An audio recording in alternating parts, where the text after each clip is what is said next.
you like it? I do. Does anyone know the details of the proposed plan? This is an email from Becky to Beth, and it doesn't really lay it out. Yeah, Dale's going to. Dale has the details? Yeah. I started streaming because I have to go to Did it have a route? Dale doesn't have it up, but I can tell. We also have the capacity of the room and based on this new range, we're increasing that to 6 people. There's only about 80 seats in right now, and there's 75, maybe almost 75. There's actually room for more people here.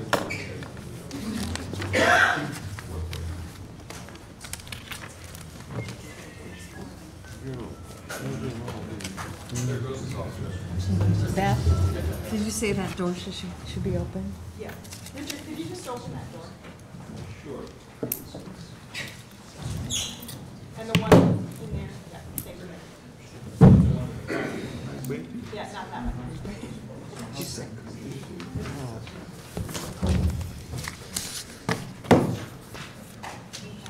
I'd like to call this public hearing to order. I'm going to begin the meeting today with a public hearing. This public hearing is for the purposes of presenting the mayor's 2018 budget. Many of you have already seen the budget. Actually, it was released at the end of July. This is the opportunity for the public to weigh in and address the council on any issues with regard to the budget. Please know that once we complete this public hearing tonight, the budget then is officially in the hands of the council. As you know, when I prepared the budget, I did anticipate the council would still work on about another $500,000 of either savings or revenue enhancements. The initial budget had anticipated about $1.2 million of adjustments through revenue enhancements or expenditure reductions. We have a little bit of work to do together. I stand by to help the council in that in any way I can, but it'll be your deliberations at the close of this public hearing. And I understand you're having a hearing of your own tonight to begin to discuss the budget tonight. So please, if you'd like to come and address the council on any items relating to the budget, please come on now or do so later on at the council's budget hearing later on this evening.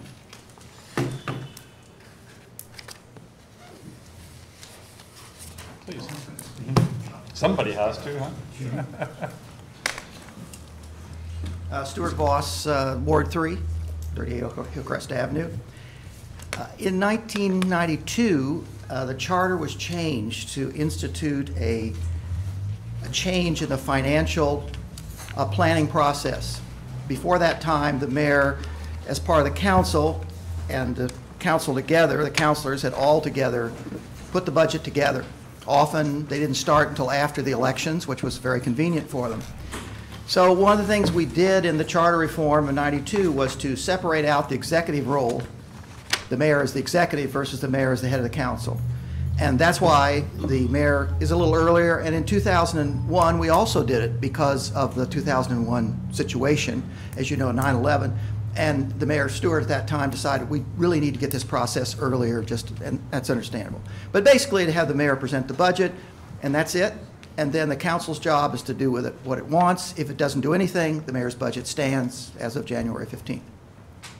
In the part of that process was to evaluate the budget in terms of a planning process, a 5-year planning process. And in the last 25 years, from 1992 to 2017, there's only been 4 years when the planning process was actually done. Only 4 out of 25. And that happened because the council at the beginning of its term in 2001 established a planning process. And particularly the leadership of the Mayor Pro Tem, a whole planning process was worked out and agreed to by the council. And we began that summer actually carrying out the planning process. And the whole point, if you read the charter, I hope you'll read the charter on this, is to set any annual budget not on its own, but in the context of the planning process. And that is what has not been done except for those 4 years. Some mayors wanted no part of it. They didn't like the idea that they gave up the budget and then somehow they weren't involved in it. They didn't like the idea that the council met with the department heads, which we did, And so as a result, and then many of the counselors that came on didn't really bother to take it up, and so it's really been ignored. Now, if you want to find out what we did during those 4 years, you can easily go to the clerk's office, the city clerk's office, because we had actual printed copies of the 5-year counts over those 4 years. We placed a copy of it in the library so that all the citizens could read it and know it and understand it, so when the budget came up, they would understand it. Now, the reason the planning process is so important and the involvement of the council with the department heads is that you have to establish priorities and you have to see the current 1-year situation that you're confronting with a budget in terms of a larger picture. Now, an illustration of this came up, 2010, 2011, when the library was in crisis. And so the council's initial reaction was to respond, we need to really cut the positions. We need to eliminate this. Well, we had just finished refurbishing the library. We had just put all this investment into providing increased services in a much better setting so that people could use it. And here the council was ready on a 1-year basis to kind of just undercut that completely. Well, a number of us came forward and said, you don't think of it that way. Think of it as over a 4-year period, over a 3-year period. Try to see what's happening now as not necessarily what's going to happen in the future. And so therefore, the Ward 1 counselor, your predecessor, worked it out, a compromise, negotiated between the union on the one hand and the council on the other and the library board, and worked out a solution over a 4-year period. So we didn't lose personnel, and the council was willing to compromise by guaranteeing the money, and the union sacrificed certain income levels, and the services were provided. But that was taking a 1-year situation in the budget and putting in the context of the larger framework of what the city had been doing in investing all this money in making the library a much better place and increasing the services. So the purpose of the 5-year plan is to do exactly that. And you can't do it, we found, because before that time, the previous mayor had tried to honor this during the 90s by just saying, department heads, just send in whatever you got with budgets and we'll do the same thing. And there was no study to it. They just estimated what they were doing, and that was printed out as supposedly meeting the criteria. But what you have to do is you have to meet. Mr. Brody was one of the people that came in. You have to meet with each department head, and you take 1.5 hours to 2 hours with them, and you go over their planning proposal, and you, excuse me. Just running out of time, sorry. Oh. 5 minutes. Please finish your thought. Okay. Can I come back if nobody wants to speak for another 5 minutes? At the next public hearing, you can. Okay. Please finish your thoughts, though. So the key is to interact with the department heads. You work it out, and you involve not only money but personnel, and you plan ahead. If anybody would like to talk to them, you read the report. We have all kinds of experiences in how this was accomplished and how we made adjustments. Mr. Brody knows as well, because we did it for 4 years. Thank you. Thank you very much. Thanks, Stuart. Any other individuals like to address the council for the purposes of the budget hearing tonight? One last chance. Seeing none, let's close the public hearing and begin the work session for the Common Council this evening. I'd like to move into a short executive session to discuss the issue of the litigation between the City of Plattsburgh and the Plattsburgh Retirees Association. Do I have a motion to move into executive session? And seconded by Councillor Ensel, I'm sorry. All in favor? Aye. Opposed? We'll be back in just a few moments to continue with our work session. Need to leave a little bit more. Yeah.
Well, I remember it from Brett. Brett,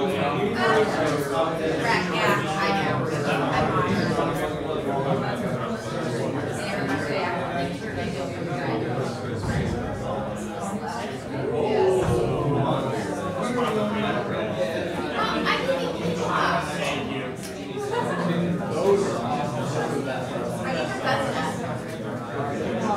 I think it's I gave him some today. He didn't know what it was that we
sounds very good.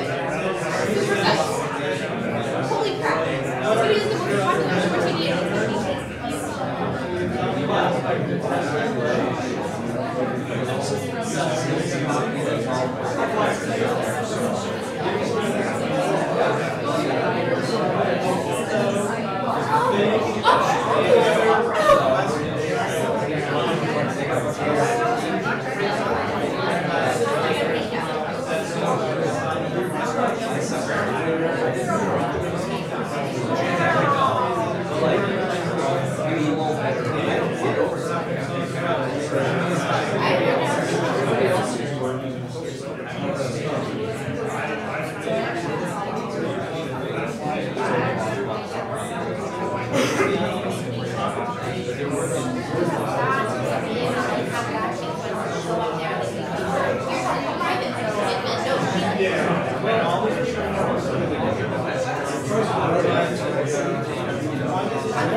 I'm like, I know,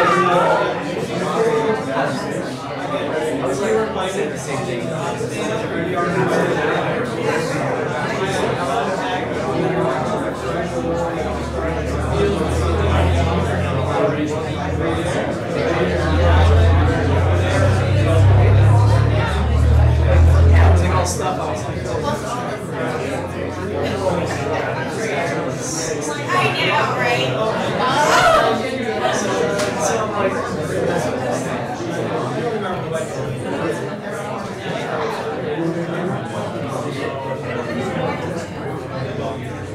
Yeah, do there to worry about. Like you start like you get really uncomfortable there.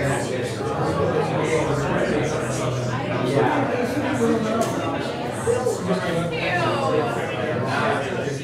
See, jobs everywhere.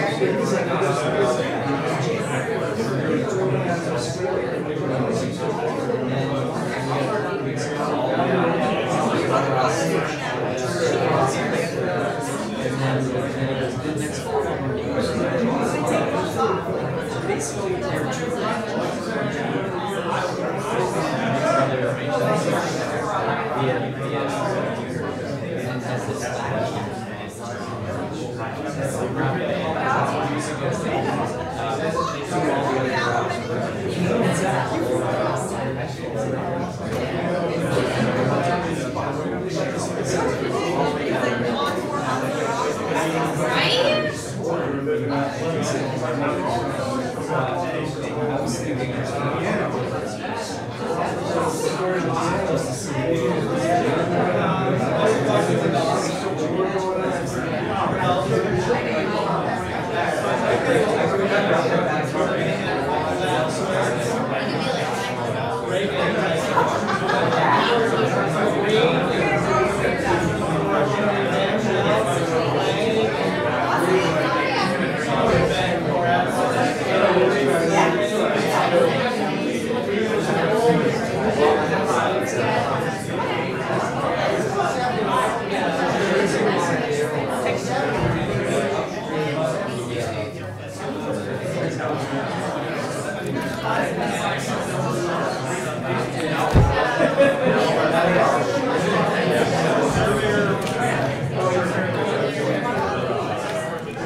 There he is. It's a time to see.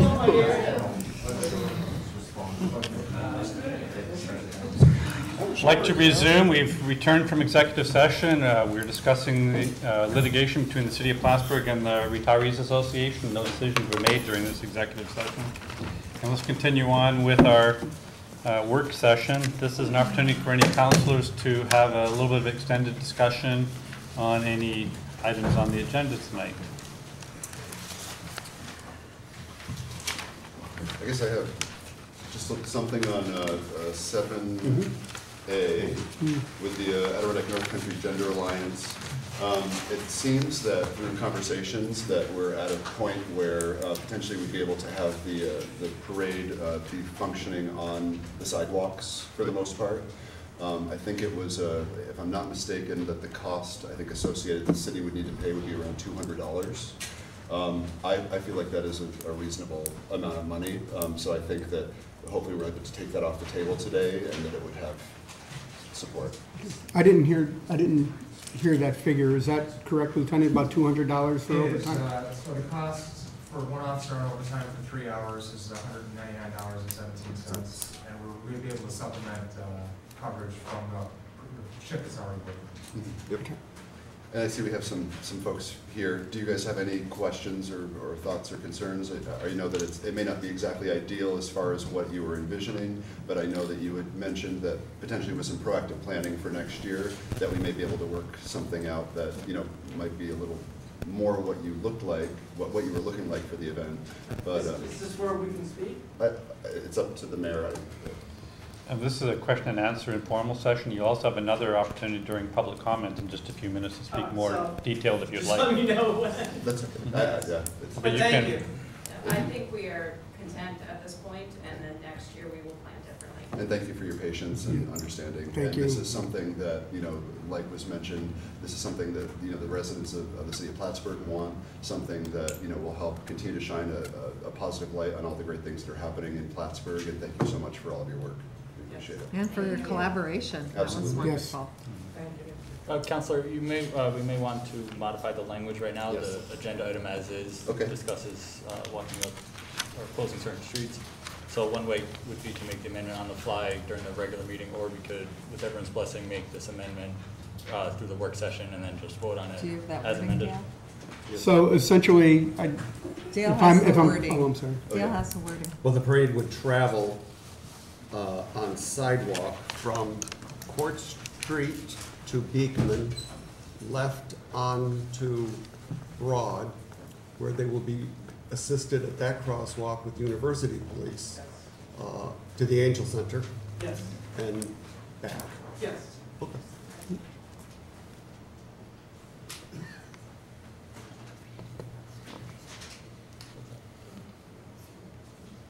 And this is about a 20 to 25 minute. I don't think it took that long last year, but yeah, it's Okay. very short. Okay. Or makes it even shorter. All right, there you are. So it looks like you'd be modifying the second sentence in the proposed resolution, Yes. as well as the first part of the third sentence. Yes, well, it just would be the parade would travel on sidewalks. Sidewalks. But there's no street closures requested. No, No, no.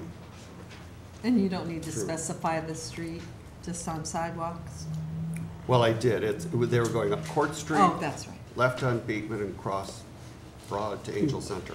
So, but essentially, like, you'll have to take, the following sentence would read, the group is requesting power in Trinity Park. That's still Yes. correct.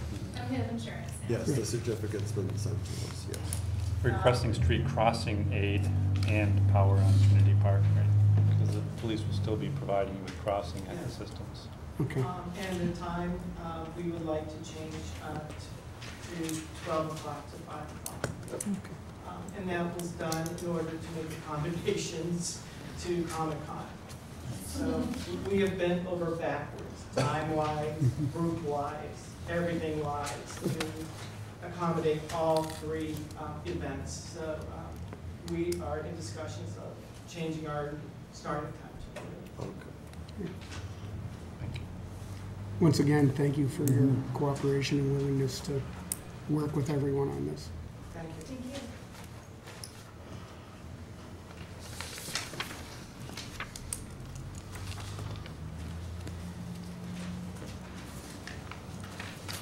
Any other issues you'd like to discuss before moving into formal session? Seeing none, call the meeting to order and begin with the Pledge of Allegiance, please. I pledge allegiance To the flag of the United States of America and to the republic for which it stands, one nation, under God, indivisible, with liberty and justice for all. Roll call, please. Mayor Reed? Present. Counselor Armstrong? Here. Counselor Kelly? Here. Counselor Dowd? Here. Counselor Ensel? Here. Counselor Casper? Counselor Kretzer? Here. I'd like to begin the meeting just with a little bit of an update. As you know, we've been looking at and trying to reorganize some of the internal services we provide to each other within the city government. I really want to thank a number of individuals who have come together to help us redesign the engineering services.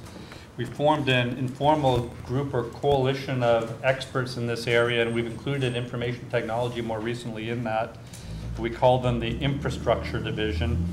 I've asked one of their members, the department head for environmental services, to act as the liaison for that group. That individual meets with me frequently as part of the management team, 3 or 4 times a week on a daily basis. And that individual is John Ruff. He said he'd be willing to serve. He was nominated by the other members of that group that he's helping to coordinate, and I certainly welcome all his assistance. He's already proved very invaluable. This isn't a new position, it's merely a role that he'll assume in his existing position. And I thank you very much for your willingness to serve on their behalf. John is also working to find some innovative ways to ensure that we have the level of continuity in information technology. He's working with Brian Brayton, the current head of information technology as well. And we hope to come up with ways to have the savings in the general fund that we've put in this budget in more imaginative ways. So I'm looking forward to some of their recommendations as well. As soon as we formalize that, we'll bring that to the council in your deliberations. So thank you, Mr. Rupp, for being willing to do that.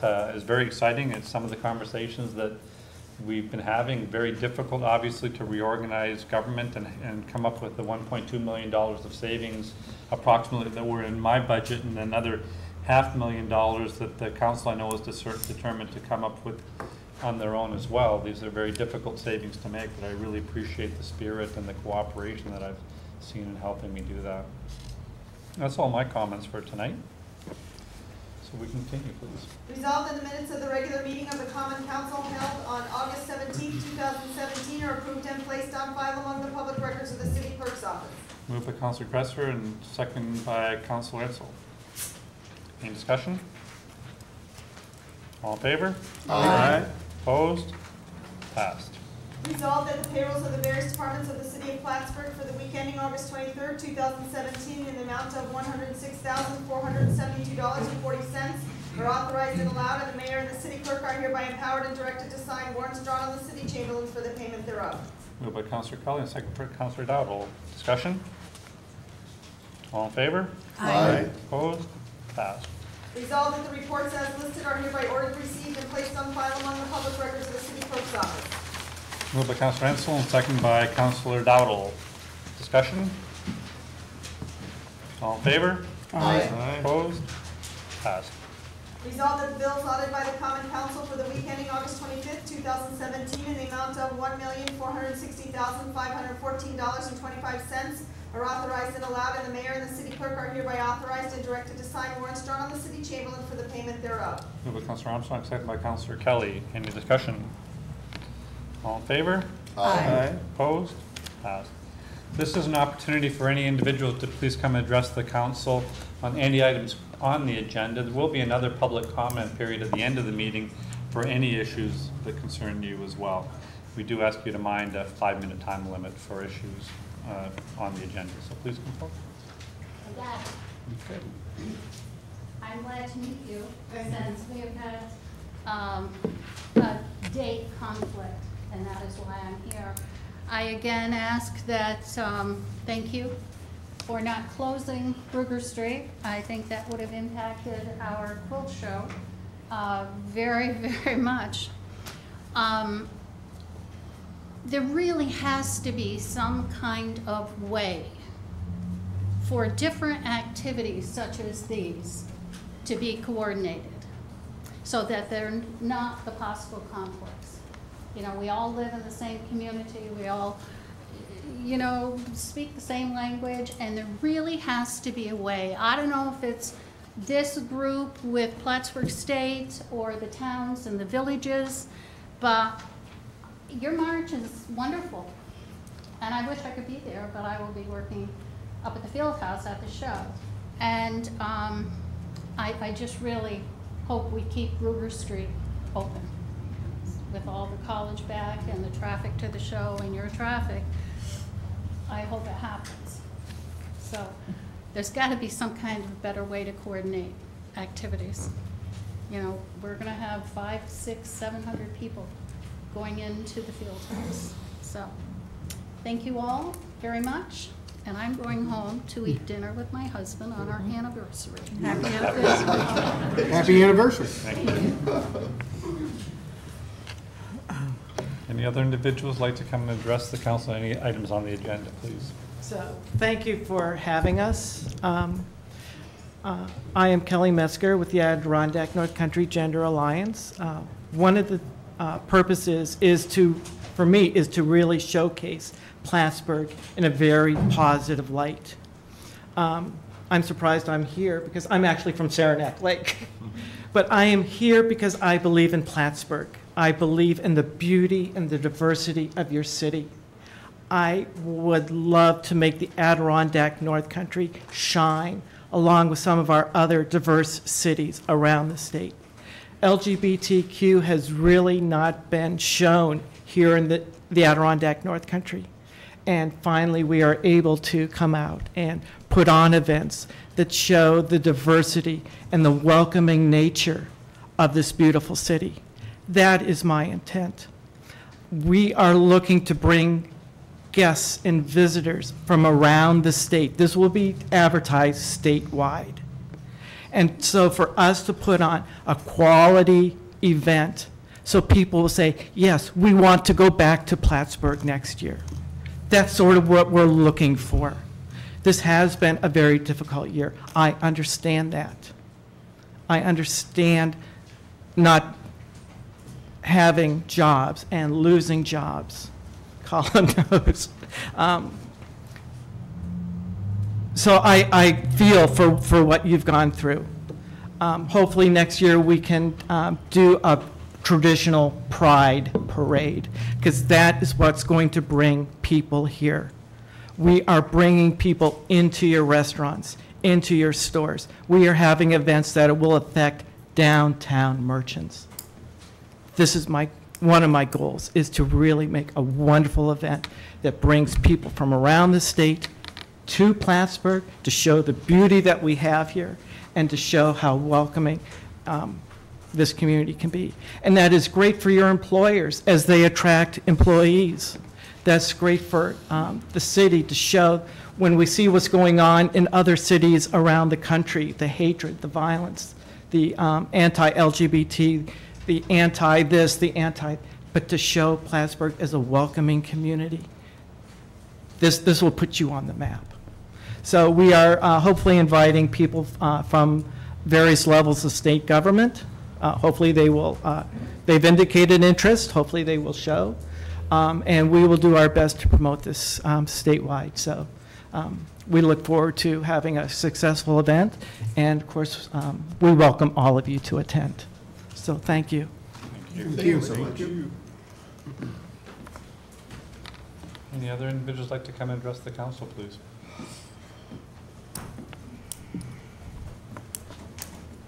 Carol Pfeffer, 17 Couch, running my business and very difficult to get here. So I wanted to attend last week and I couldn't.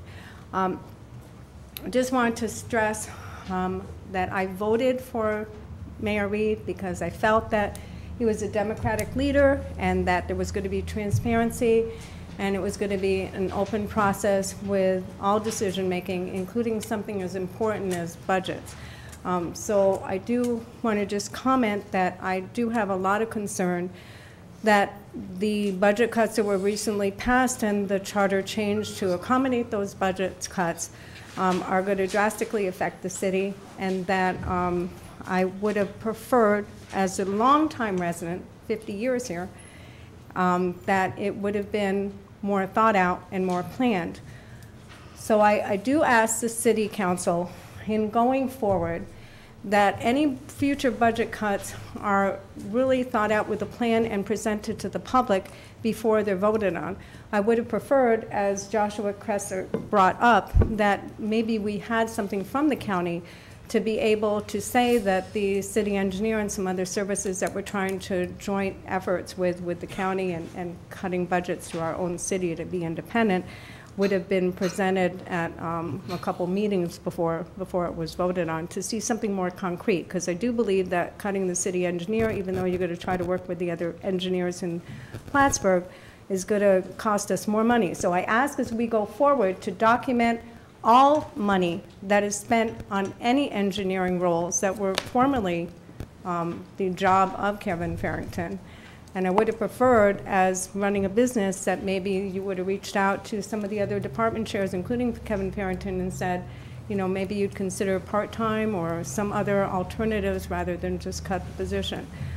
I, as many residents expressed a couple meetings ago, think that it's important to maybe consider a wide range cut through all payroll in all city departments, including maybe the mayor's position of maybe 5%. I mean, we're talking about city residents who are taking on some of the tax burden, which as a resident, I think we should share some of that.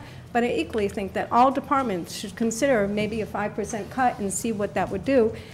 Along with one of the other residents mentioned getting together with the unions and trying to work out contracts and saying that we have a real serious problem, and that in order to keep everybody's position, we're looking at everybody contributing to some sort of cut so that we can make this happen.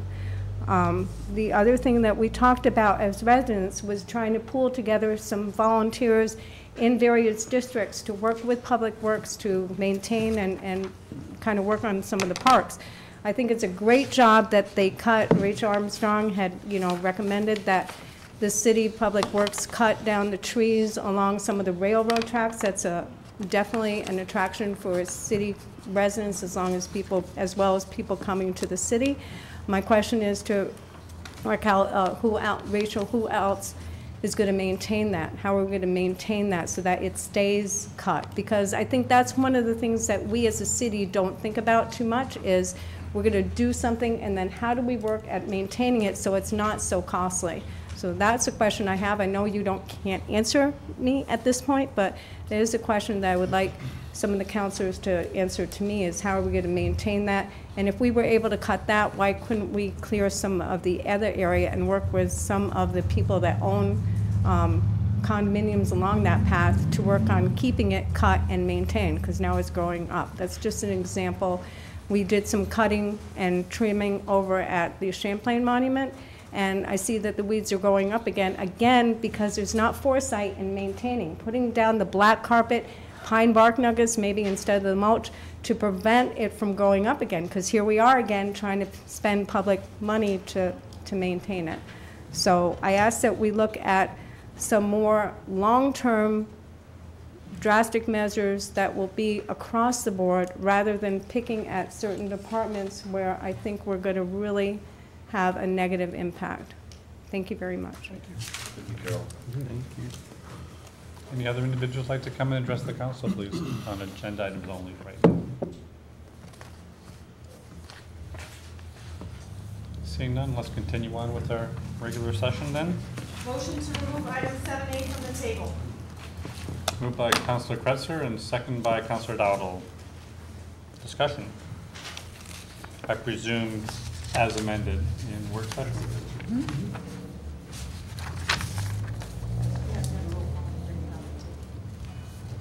Okay, have roll call to bring it off the table then, roll call? Counselor Armstrong? Yes. Counselor Kelly? Yes. Counselor Dowdle? Yes. Counselor Ensel? Yes. Counselor Kretzer? Yes. Resolved in accordance with the request, therefore the Common Council approves Adirondack North Don't we Country. have to still vote on it though? Now it's moved off the table. It's moved off the table. Now it's on the Okay, so you're table. gonna reread, okay. Someone With the wants to amended. You can waive the reading Gotcha. and move the resolution as amended. It won't be public because nobody heard. Okay, yeah, I'm sorry. Resolved in accordance with the request, therefore the Common Council approves Adirondack North Country Gender Alliance to hold a parade and festival from 12 p.m. to 5 p.m. on Saturday, September 30th, 2017. The parade would travel on sidewalks from Court Street to Beekman Street, left onto Broad Street to Angel Center and return. The group is requesting assistance crossing street and the power in Trinity Park. A fee of $20 is for electricity and a certificate of insurance are required. Discussion. So we need to vote this down and amend it, or what? No. What do we Just just amend amend it. It's been it? amended. So, wanna- Now it's just a roll call. Mhm. If you wanna go. Okay, roll call? Mayor wait a said minute, so. wait. I think I must have just nodded off for a minute. So you did you read the amended? Right. Okay, thank Okay. you. Yeah. All right, good. Ready? Everybody ready? Yes. Roll call. Counselor Armstrong? Yes. Counselor Kelly? Yes. Counselor Dowdle? Yes. Counselor Ensel? Yes. Counselor Kretzer? Yes. Resolved in accordance with the request, therefore the Common Council approves the Information Technology Department to award the New York State Information Technology umbrella contract bid for HP personal computers and workstations to Affinity Enterprises in the amount of $8,101.91. Moved by Councilor Kretzer, second by Councilor Ansel. Discussion.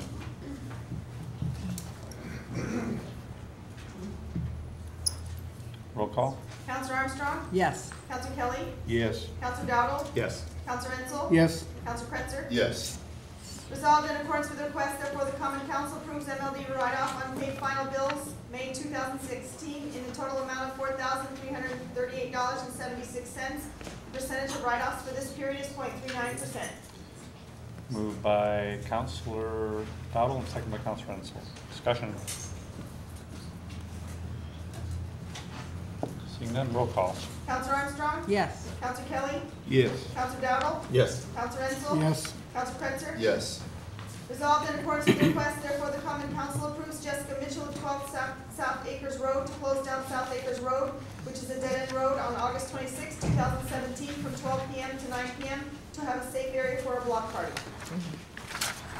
Moved by Councilor Armstrong, second by Councilor Ansel. Discussion. Roll call? Counselor Armstrong? Yes. Counselor Kelly? Yes. Counselor Dowdle? Yes. Counselor Ensel? Yes. Counselor Kretzer? Yes. I believe there's no travel requests or resolutions for initial consideration at this time, so that brings us to any new business or council reports, please.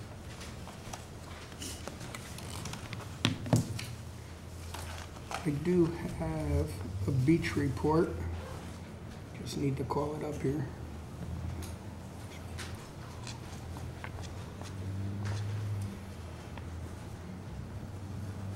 Okay, here we go. Regarding the city beach, our revenue year-to-date is $47,685. In comparison to the same period last year, year-to-date, it was $52,008. So we're approximately $4,400 or so behind, $4,300. Visitation, City and town visitors, we are at 12,308 as opposed to 14,714 year-to-date last year. Canadian visitation, 14,198 as opposed to 16,548 previous year. Non-city town U.S. visitors, 2,520 as opposed to 3,509 last year. Total visitors for the beach, 30,721 as opposed to 34,790. So we're approximately 4,000 visitors behind year to date. And those figures came from Superintendent Peters. Some good news is there's been no beach closures this year, and it looks like we'll make it through the season without any beach closures. That's very good news. Thank you. You have the stats in rain days? No. Yeah. Interesting, though, that the Canadian visitation is higher than local visitors. Any other council reports, please?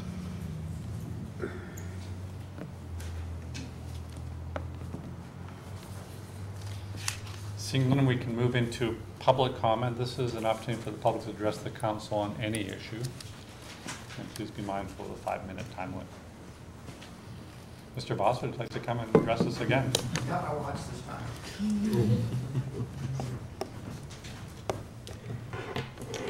I think the council, the 6 of you, need to realize that this is a process that all of you have to commit to if you have a planning process.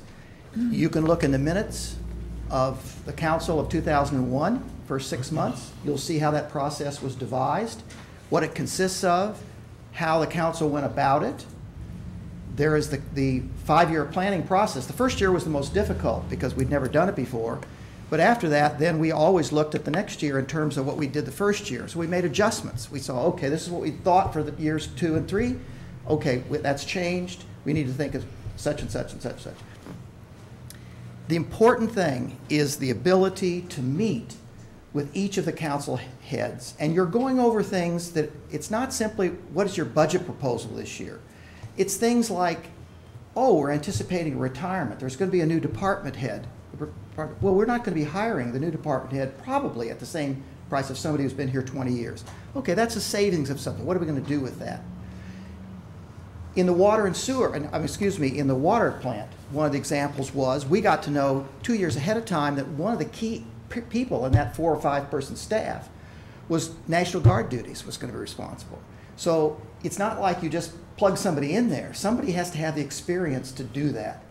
Those are the kinds of things that are a part of the process. Equipment, I was talking with Mike Brody during the break, and as a part of that planning process, you're anticipating when certain equipment needs are met. What's the framework in which Public Works really desperately needs a truck, or can put off the truck, or can repair the truck? That's built in because then that influences, of course, how much you're going to have to borrow as a capitalization process at that point. And that affects the budget as well. And you're in contact with the retirement, in terms of the New York State retirement. You're trying to anticipate in terms of where things are going in terms of the balance, the fund balance. All of those things are part of the process so that each year, all 6 of you are thinking through all of those things. So when items come up during the year and someone says, oh, we desperately need to go to a conference, or we need to take, all of a sudden we have this, you know in the back of your mind, okay, we'd already planned for such and such in a year. Can we do it then? Or if we do it now, we're going to have to make allowances in year 2. All of those things get you thinking in a long-term framework instead of simply thinking in terms of, we made it this year. You know, yep, we had to take some of the fund balance here, and then next year, not thinking about where that fund balance is going to be or what kind of expenses are coming up. And before you know it, you're put in this situation, you're in this situation. Now, in the 5-year plan, if you would have, in my judgment, if you would have had it, What's happened this year, you have been able to put this into context. You would have known what kind of crunches were coming up. You would have known what kind of alternatives would have presented yourselves instead of simply reacting. The mayor is one person, and he's been very conscientious about it. You know, I salute him on that. But that's only one person. And that's only one person reacting after being in 6 months, 7 months in term of office. That's different from 6 people collectively in conjunction with the mayor thinking through this thing and working out maybe adjustments could be made, such as we did, such as was done with the library board, where, okay, a different solution on a long-term basis worked out much better than a short-term basis just to simply to meet the budget this year.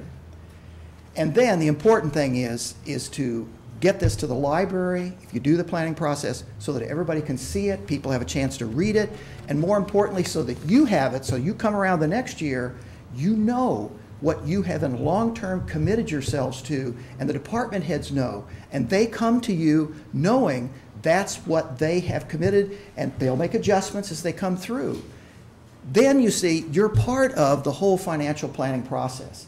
That was the whole point of the charter reforms. And when you do, you'll realize that all the things you do, that's probably the most important thing you'll do to guide the city, because you've given continuity when you leave office to the people coming up behind you.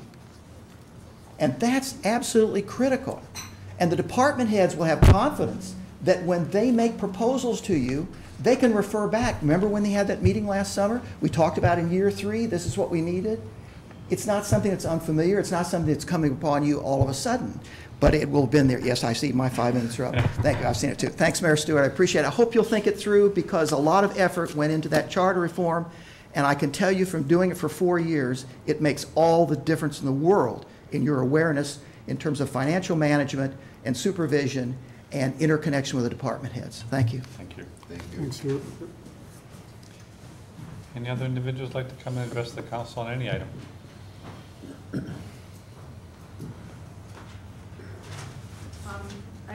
That's what I'm trying to get to.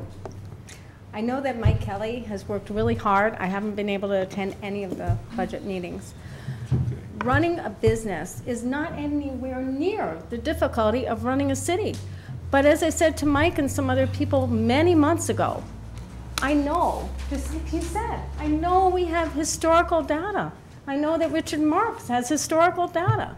I'm asking all the counselors to work together on maybe dividing up some tasks. I think you need to look at this as a global, immediate, 5-year, 10-year plan.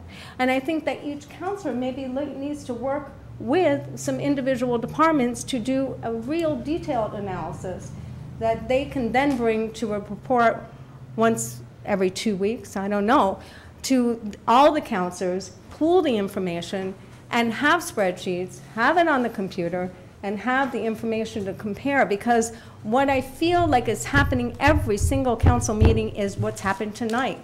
We have some money that comes in front of us from departments needing money, and it's rubber stamped. Now maybe you get some of that information, it's needed, but I have a feeling like we're not planning, we're not looking ahead, we're not trying to really, you've done a great job in trying to knuckle down some money, but the point is we need to really look at it with some planning of what's happened in the past, what we see that's going to happen in the future. We know that streets and things are going to continue to need to repairs, but we've had the city, you know, and the charter for a very long time, so we have historical data.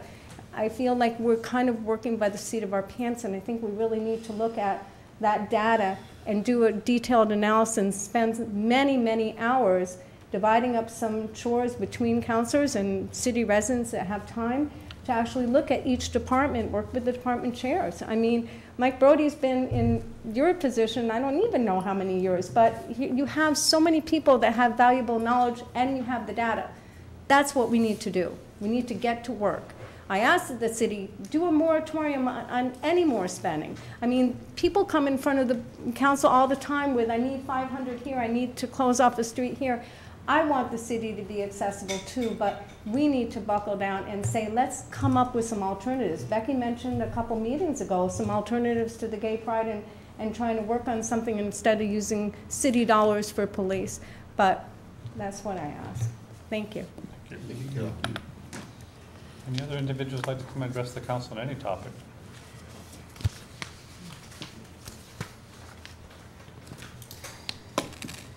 Please keep in mind there will be a council budget hearing immediately following this meeting. You're certainly welcome to attend and speak to the council then as well. May I have a motion to adjourn? Moved by Councilor Dowell, second by Councilor Ensel. Roll call. Counselor Armstrong? Yes. Counselor Kelly? Yes. Counselor Dowell? Yes. Counselor Ensel? Yes. Counselor Kretzer? Yes. Thank you, folks. Is the budget hearing live stream too? I think so. Yeah. It can be. Yeah. Probably should be. Giuseppe, did you send that to me? I will forward it.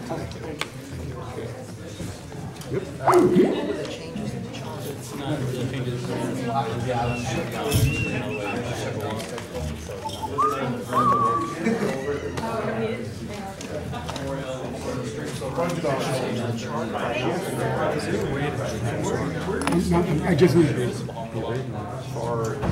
Joe, it's Jay LaTempio, right? Jay LaTempio. We have, well, we're going to have ongoing budget hearings between now and today. Mayor, that's I know my wife is September 14th. Well, technically those are paid that come in, you get paid or city residents go through the gate and show proof of residency. And then out of non-city and non-town residents pay taxes. So technically, the voters of Plattsburgh really don't use each facility. I don't think they come up and then. If we can do that. If there's a way to track it, probably so few that it's Dynasty. Wonderful practice. We'll be eligible for lower interest rates on bonding, and we can save the city approximately $57,000 or 45% tax levy. She copied some today. Yes, it is. Yes, it is. But I think we can do it. We're a resolved Tomorrow, group, I'll have and a couple of we have some very intelligent people here. We're going to find ways to save this money. What are you going on both sides of the lake now? And I'm not gonna let him buy a new table for the press, so there. Necessarily, just be Why is the meeting open early? You want to come time beforehand? Oh, you live in Burlington? Yep. Oh. Thanks. Thanks a lot for your help today. I'm a little surprised that a person like Stuart Boss doesn't know that we have a 5-year plan. Hey, how are you? Work Good. together to create a 5-year budget. And we all worked on it. We all work Good, good. diligently. Good. The other day. Yeah. Appreciate the support. And I'm surprised that the public doesn't know about it. And that's going to be our guide What's that? for 2018 and going forward. It's under here. We'll revise that Just sign. 5-year plan every year as needed. You can probably have most of these too. These are all pretty routine. Yeah, true. No, I, You know how to shut down the, you're right. are you No, staying? I know what you're saying. Roseanne Keyboard is just here, but he doesn't have any budget color. Are they gonna talk No about more it? vacations. Yeah, so you know. You guys excuse me, Oh, yeah. Gee, God, I don't have to worry about that. Just next week, do you need the police here? Because Lieutenant Fury doesn't have. we do, we do. Amended budget, just, you know, Yep. We try to keep incorporated any new news, so it's always as current as possible, and then they make their changes on that. and that is, What? Yeah. wasn't able to put out and there were changes. So Beth is leaving. He was wondering if there's a way I can. Here, you can have mine. It's just gonna be updated every time though. Yeah. So we've gotta figure out a way to, That's what I'm trying to get hold of, so when, but, you know, here's the thing.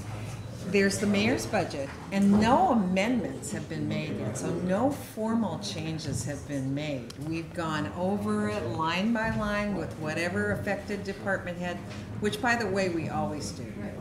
We always do. We always talk to the department head. Sometimes we ask for more information, you know. No. There was the implication that we don't meet with the department heads during, Mr. Voss was saying, you've got to meet with the department heads. No. That's something we always do. I think what he was trying to say, and I can't interpret what he was trying to say, but from my perspective, it would be like, part of the planning process would be to try to get, it's very time consuming. Everybody has a lot of work that they do every day, so trying to meet on a regular basis with every department chair to see what's going on. I think the thing to do, and I don't know where you are, all of you are, because I'm not involved with the budget, but where you are with looking at historical data and what's going on in the next few years with equipment and all that. I think that would help some of the residents to know that. I think you'd be surprised. If you stick around, you'll see that every line is viewed within an historical context. You know, some of the planning you're talking about, absolutely, we need to do better. But I don't want there to be this perception that there is an in-depth conversation. Boy, I'm in with a good crowd now. Right, well, they are the ones who devise their budgets, and, you know, before, when I've headed up these meetings, you know, what you see on the spreadsheet isn't necessarily informative, so you might ask for the details, you know, which they will surprise. Yeah. See a line item, it's like, what does that mean? That's right. You know? So that's the whole point. I mean, one of the things that we haven't talked about residents or the council at all is like revenues down at the city beach. We need to maybe consider, you know, having the rates increased just a little bit. Do you know that I've suggested that every year since I've been in office? But wait a minute, she hasn't suggested increasing rates, she has suggested charging the city residents. Increasing rates would be the gate. Okay, thank you for your. Well, it's just a clarification. Well, season passes. I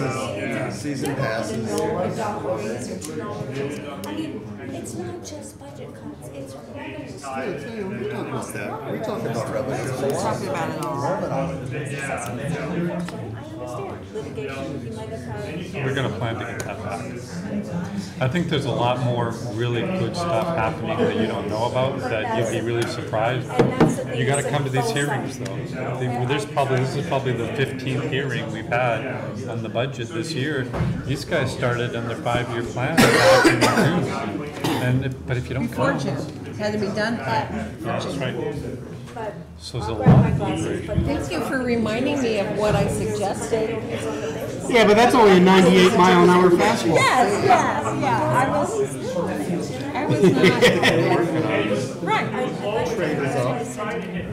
But you know your idea of a 5% cut. I'm We've already discussed that. But it was interesting, the exchange 5% between people. Capar and Roma. But you know, to lay off one single union worker before to lay off every single seasonal and part-time. There goes the parks, there goes the beach, there goes the rec programs. It's just not as simple as that.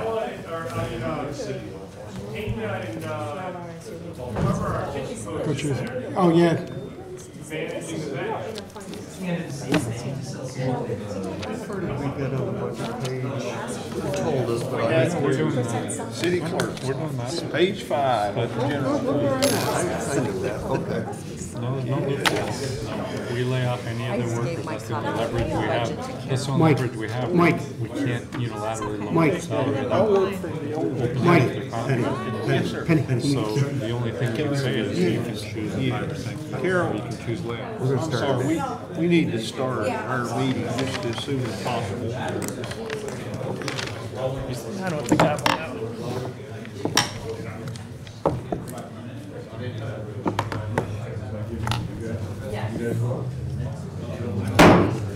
I'd like to call to order the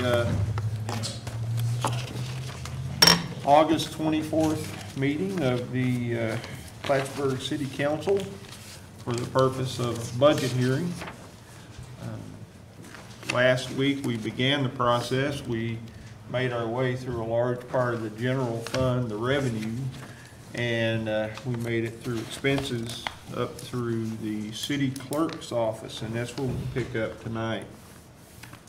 I just like to commend the council for being so flexible on our budget this year. It's certainly not the way we've done it in the past, but we hope to have it done fairly quickly this year so that Mayor Reed, as I understand, is meeting with Moody's rating agency on September 15th.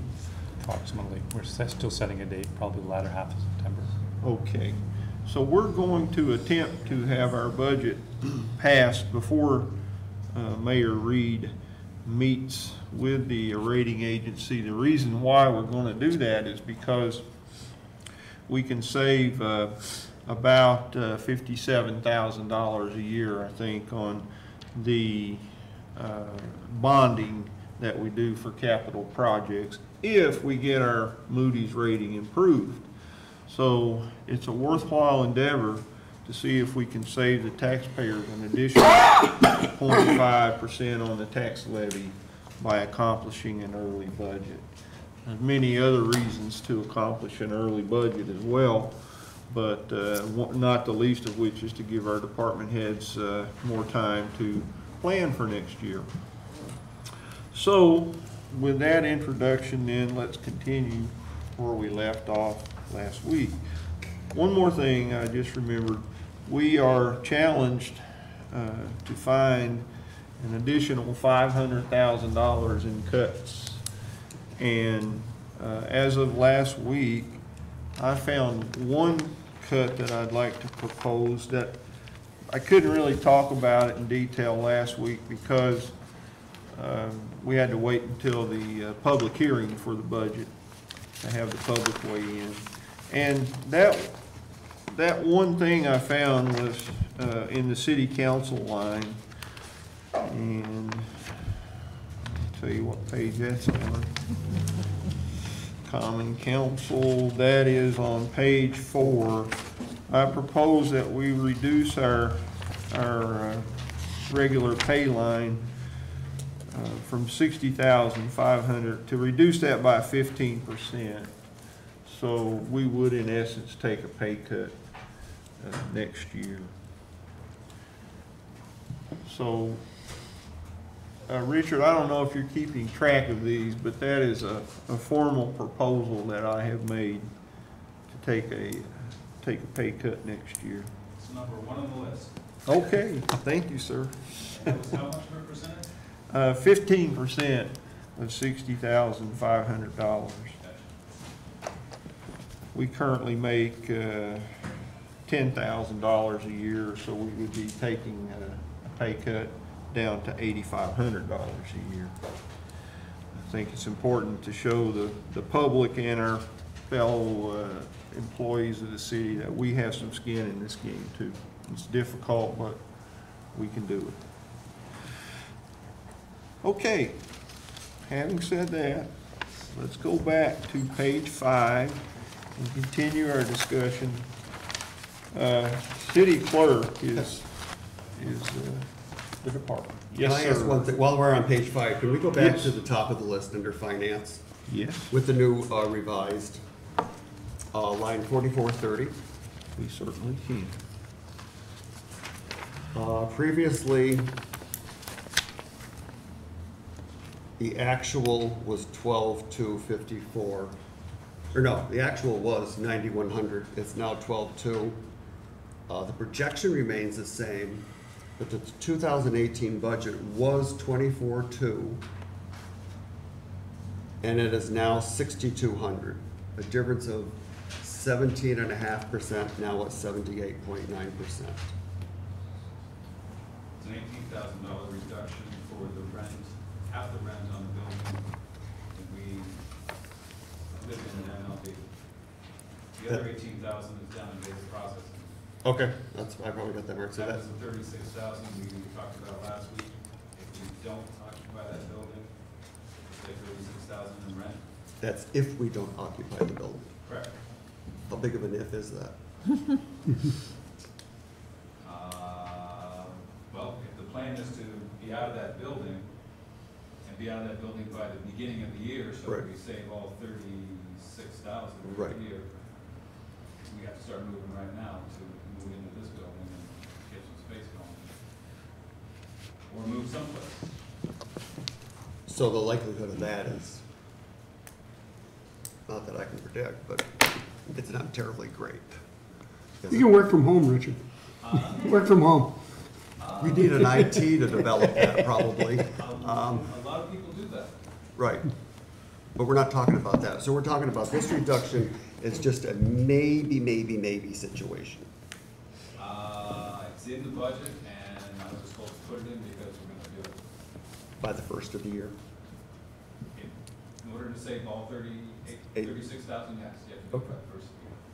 So that's where. Unless, you know, MLB stops charging this rent while we're moving out. That's always a possibility too. That's another possibility. Yes. The possibility scenario. So what would reassure you? I mean, you know, are you? Well, this is just a. Yeah, I know, you're it's making just the a- statement it's that a we guess. can't It's really just a bank guess. on it. Right, so. But if it is a plan, can we better bank on it if we know the details of, you know, the timetable for moving over? I mean, is that what you would request? If I could speak, Sure. this is something I included in my budget. If you all decide not to do it, you know, it's perfectly within your right, and then we obviously would not anticipate moving over by January 1. If you accepted this item, we would then begin planning immediately for that inevitable move. Like everything in this budget, everything is difficult. Everything has compromises. It's up to you all to weigh those compromises and see if you can accept them or not. What are the costs factored in for the move? As far as renovation costs or? We didn't anticipate large costs because, of course, at one time, those services were provided downstairs in this building. It would require people moving offices, no doubt, and accommodating. Certainly would be displacing. But if you'd like us to do it, we'd like to start planning and organizing it sooner rather than later, obviously. But that would be done at the time of budget adoption, correct? Or unless we wanted to propose amendment as soon as possible. Because the thought is to get the budget completed by the end of September so we can tell the Hooties we're good. Well, it's in the budget to be reduced right now, so that means if you say this is the budget we have to stop paying the rent, or get MLD to stop charging us, one or the other. Now, from the MLD's perspective, they actually raised this as well. They would like to sell the building that they're in, put it back on the tax rolls. We've identified in the budget an expectation about another $4,000 of tax revenue coming in because of that. They would like to then use the proceeds to help subsidize or pay for their hopeful move of their MLD site from Dock Street Landing up to another site somewhere, hopefully within the city. So what we do here somewhat affects their plans for relocation of MLD as well, but not entirely. So what would be required to, I mean, before we pass the budget in September, say we do pass it by the end of September, October, November, and December, the 3 months would not be sufficient enough time for the move? If we would have to do it, we'd have to do it, I guess. But to move them in, we'd have to move somebody out, correct? Sure. Okay. Which is before December 31st. And we feel we have space within City Hall to do that, given some of the reorganizations. There is office space for the reorganization, but it is physically moving people from office to office and reconfiguring sites back to where they used to be when we had that function here. So it won't be an easy task, but I feel it's doable. The office space wouldn't be the main concern, it would also be parking space. That's probably the biggest challenge. That's the biggest challenge, would be the parking space for the existing employees that we have to bring over, as well as providing parking for the public. And that's one of the reasons why we're hopeful that online bill pay can actually come into play in this time period as well, to give us a little bit of an outlet for people, less demand for people to have to come into the office there. Are municipalities mandated to provide employee parking? Not that I'm aware of, no. It was just something that No, it's possible. I lived There's with a parking once lot and paid to down the park street. to go to work at a You state could facility. get parking and walk down to City Hall. Right. Yeah, okay. You all know also there's a parking study that's being Right. performed right now, anticipation of creating more parking downtown somewhere. Yeah, the fact that we have our names on spaces over there, it doesn't matter. I mean, Okay. that's not cast in stone, that has to be preserved.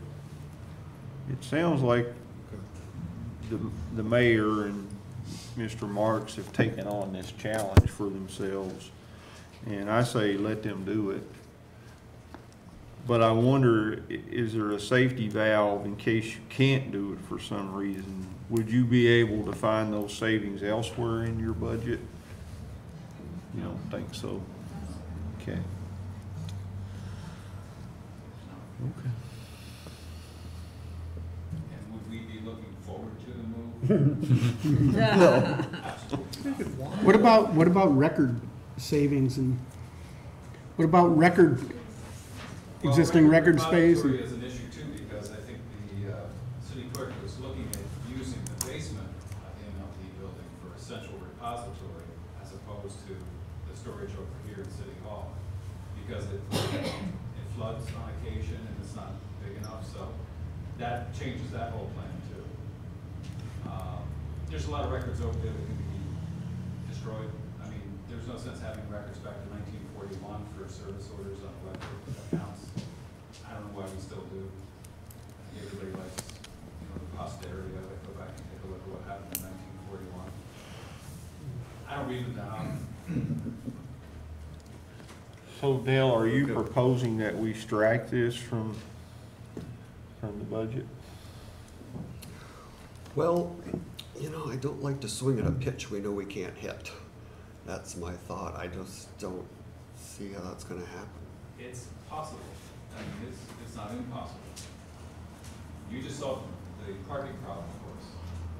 We could park in the middle of the street lot and walk down the street. Good point. Our customers, Right. we have a lot of walk-in business. One of the detriments is the drive-up. Drive-up business. window. The drive-up window is used quite a bit. We probably take some jeers, how they do cheers and jeers in the press. We take the jeers for that. But on the other hand, we're, gonna get more efficient with our online bill paying. But it could also only be a temporary situation too.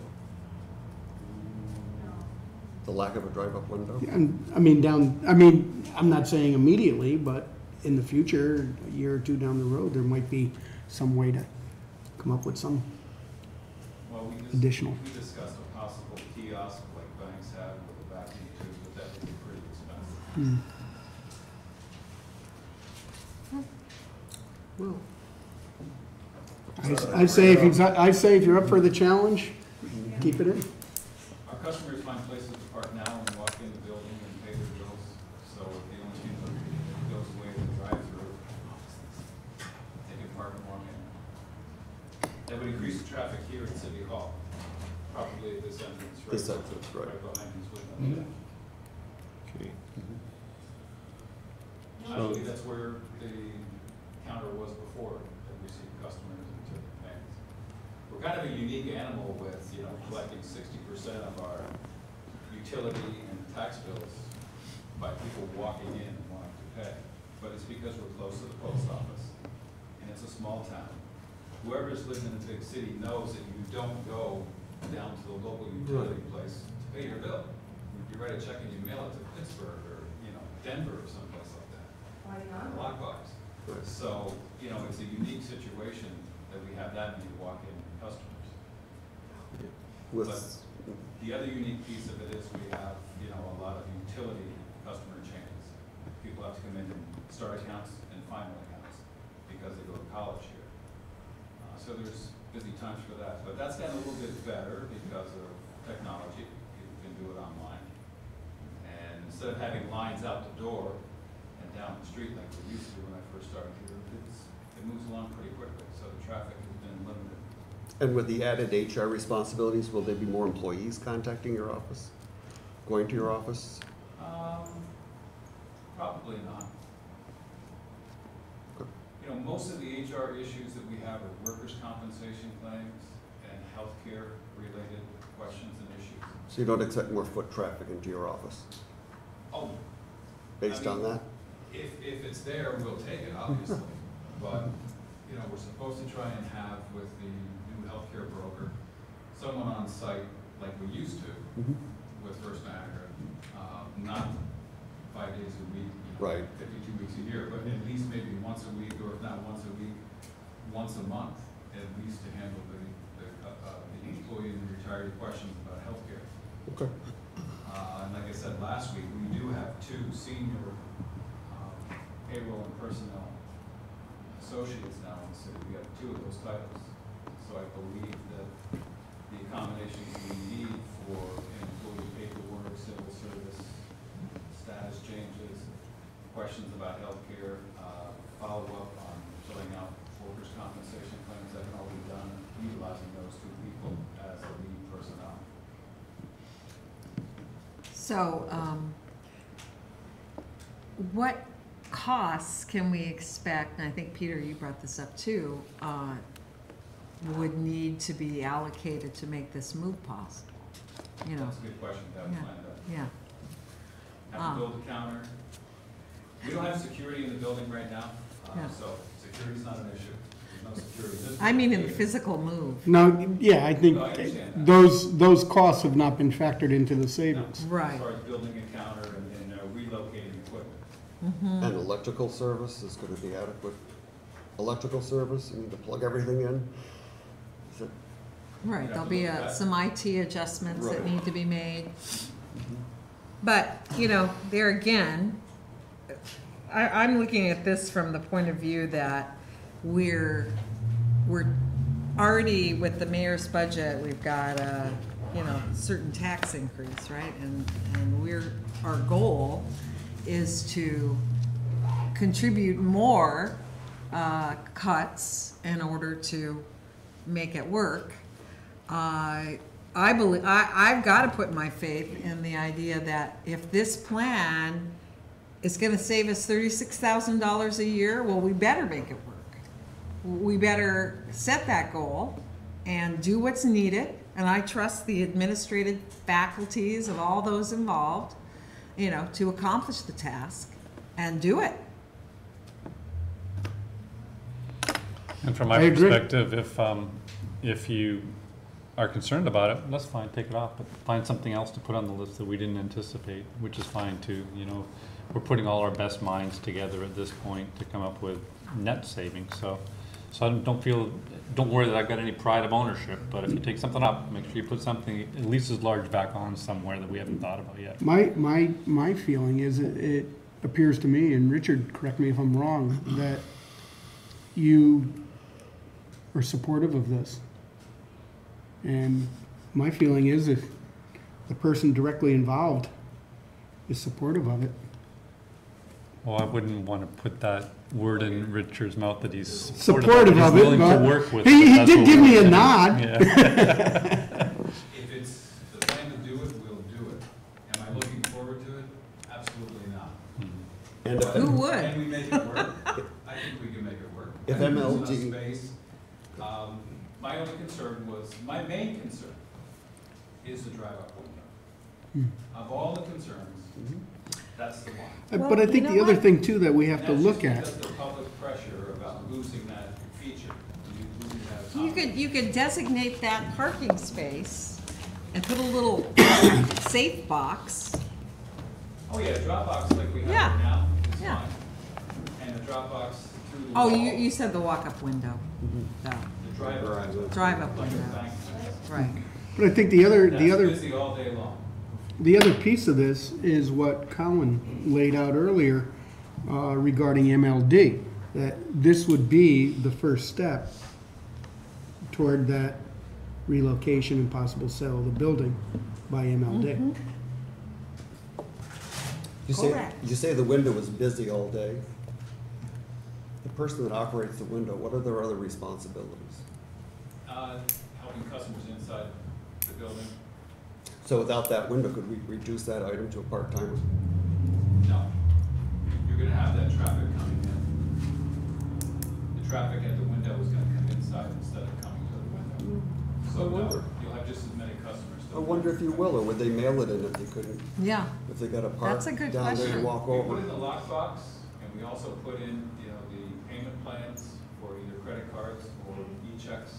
We get $2.5 million worth of electronic payments a year through credit cards and e-checks. And we get about 2,000 payments a month from our lockbox. 60% of our people still walk in the door. And believe it or not, at tax time, you'll have people go to the bank and they'll say, I've got $10,000 in my checking account, give me $6,500 of it in cash, and they'll get it from their bank and they'll walk down to our office, count it out, so they get a cash receipt for their taxes. It's just the nature of this town and what people do. They would rather pay in cash, come and see us, get a receipt, I paid my taxes, I saw you, I got it, it's in my hand, and now you can't say I didn't pay my taxes. But we can set a goal. I mean, we can think about how the system might work differently to put less stress on that personnel from foot traffic. You know, I mean, people will have to adjust if there's a different system in place. Well, here's a radical alternative. Okay. Tell people no more walking paths. Yeah. Now, if you think you're gonna take some flack for not having a drive-up window, wait until you put that one out there. Okay. But, where does NICEAG? But, you know, What can we afford? You guys have a walk-in or drive-up window for you to pay them in cash. you have seniors too, though, that are not, they don't want to do their banking online. They don't have the trust. They You can write a need to check have walk-up. and mail it in. Yeah, but I think you need to have You have a walk-up. lot of people that come on the first of the month when they get their subsistence payments, because they've been paid in cash or they cash their checks, or they go to the post office and they get a money order. They don't have a computer, they don't have a checking account, they Yeah. wouldn't pay us in person. And why? That's the only way they can. There's a lot Point of taken. in this town, believe it or not. Social Security, support, disability. The first of the month is a very, very busy day, folks. And when it comes on a Friday or a Monday, it's like double witching hour. You should just see the people coming in and pay. And if we have an absence that day, it's brutal. A lot of traffic, so, you know, that's the only real problem I see is, you know, handling drive-up traffic and foot traffic in this building. Rest of the concerns, space, not a problem. Parking, not that big a problem. You just solved it. Electronics, the Wi-Fi is over here. The internet network is over here. We can hook up to all that. Is there enough space for all the features that we offer? Yeah. 2 customer service reps, 2 payment reps, and payroll, payables, data processing. You can all go right in this building. It was here once before. So I would like to suggest that all the stakeholders involved in this, sounds like DPW could be in on it, IT, everyone should be starting to plan this move now. So I'd like to suggest that We can process report back begin. to you, yeah, just let you know how that's going then, Okay. knowing you won't do your final vote for a couple of weeks, few And- weeks anyway. And if we find on November 15th that there were some unexpected expenses, this budget item can be adjusted, so we hope we don't have to, but. Okay, so I'm gonna ask that we move on to the city clerk, department now. Any questions or concerns about the mayor's budget there? Yes. Okay, Dave. Line 1100, the actual at the last time we received this was $75,352. It's now gone up $11,000 in a month's time. Not even a month's time, 7/27 to 8/17, the city clerk. You're referring to the payroll? Yes, regular pay, 11,110.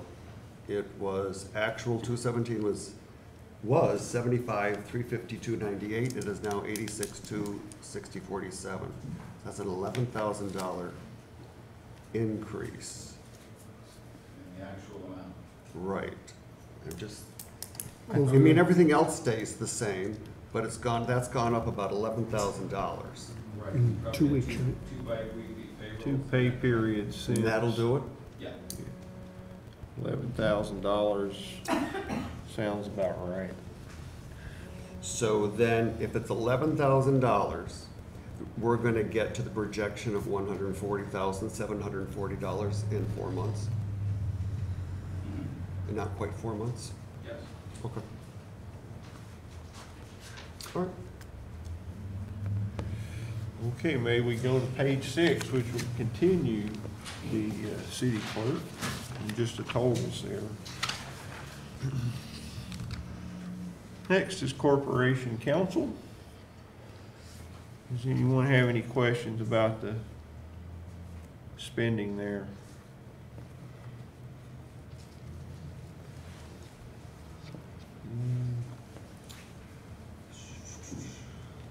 I just have a question about why the contracted services line goes up 100%.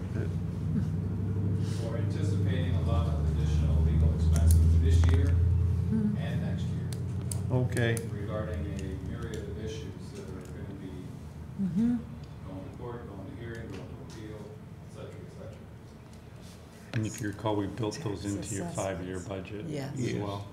yes, I do recall that, Mayor. You see that we put in the projection the same amount that we're budgeting for next year, which I think this year we'll finish out with twice as much as what was budgeted as well as next year. Bring our copies of the 5-year budget plan. Yes, that'd be Yeah. helpful. Any other questions on Corporation Council? Human Resources.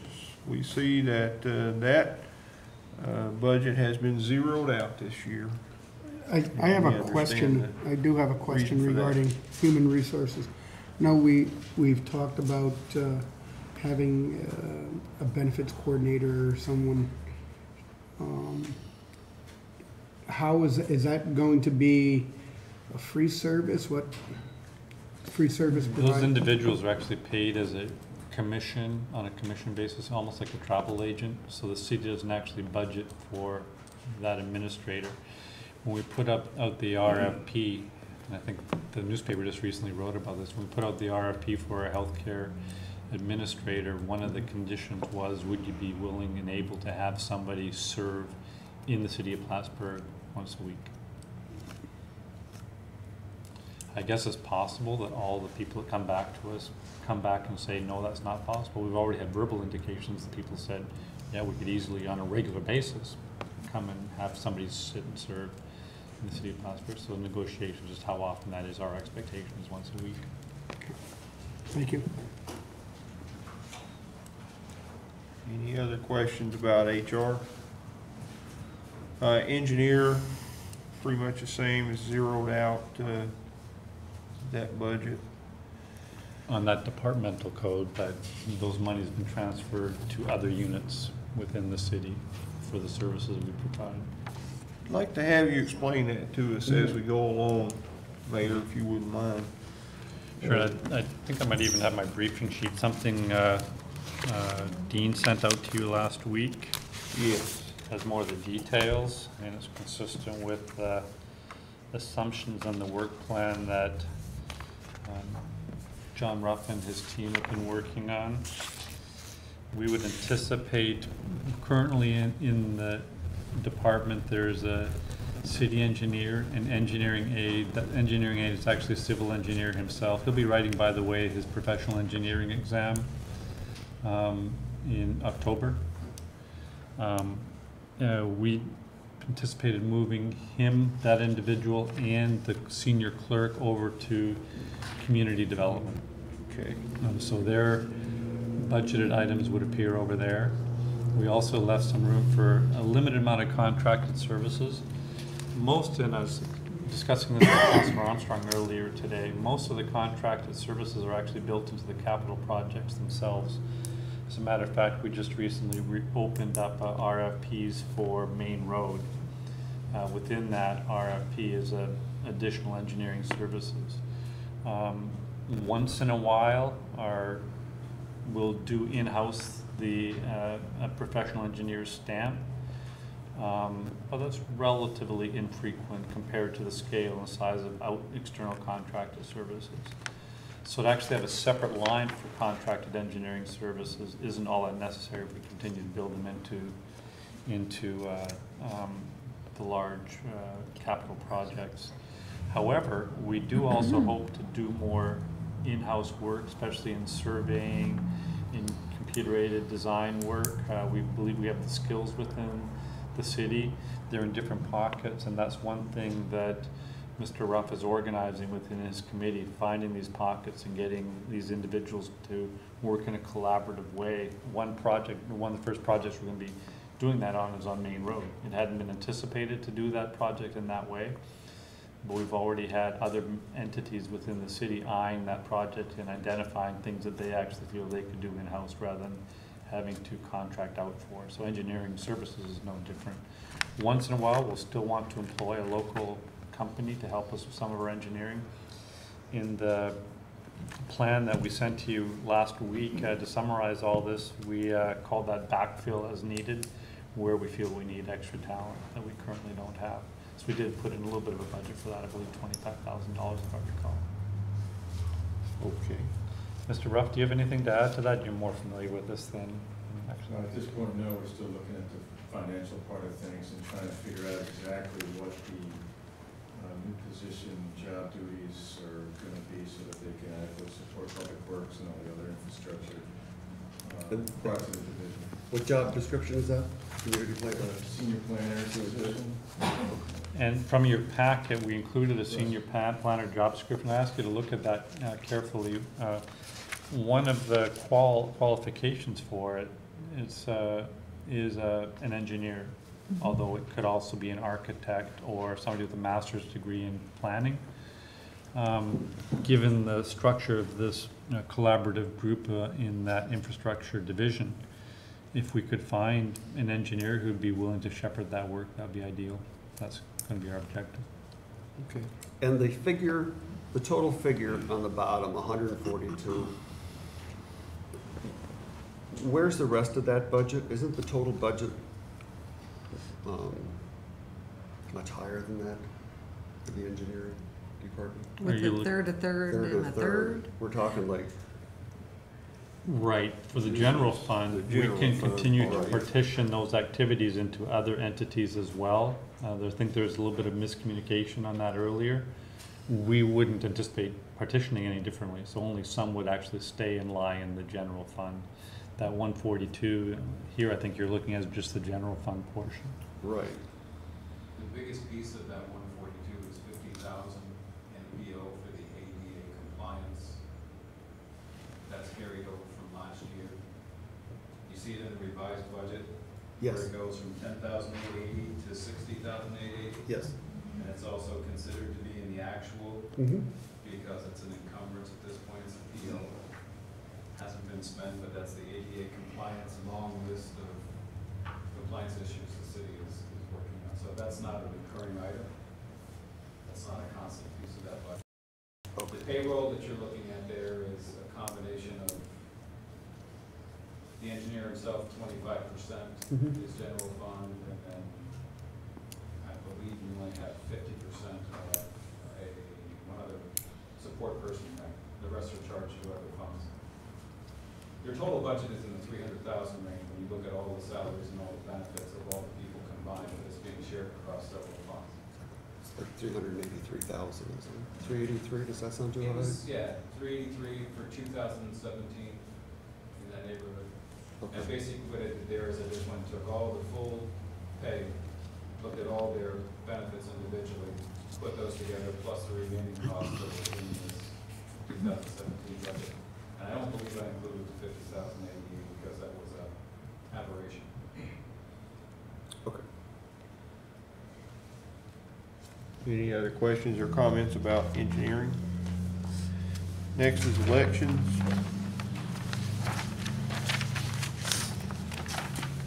I think there's much to see there.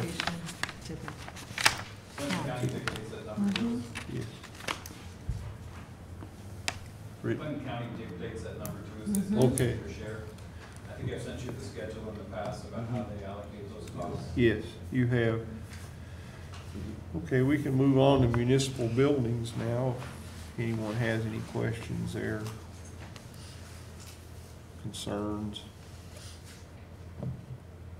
budget cuts.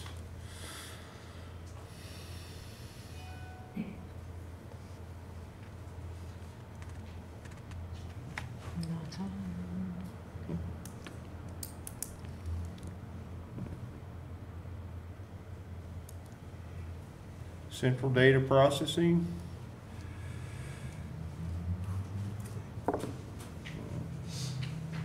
That's, let me see here. I believe the 340% increase in overtime pay has been explained by Mr. Marks as he's down a person and this is his way of, is that right? Well, we budgeted an additional position, typist position for the last 2 years, but we haven't filled it. Mayor Callan said, yeah, put it in your budget, but you're not gonna hire it.